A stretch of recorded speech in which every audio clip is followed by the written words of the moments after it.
嘿，小宇宙們，你有沒有過手機成癮的煩惱？今天，我要和你們分享5招來自救。第一招，限制使用時間。設置手機的限制時間，避免你花太多時間在遊戲或看影片上。第二招，做個日曆。每天記一下你完成了哪些重要任務，讓你保持焦點。第三招，運動是一天的必修課。每天至少運動15分鐘，讓你身體和腦子都好轉。第四招，與朋友一起運動或做事，讓你感受到同伴的陪伴和支持。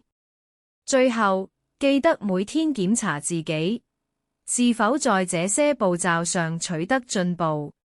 追蹤這個頻道，讓我們一起超越自己。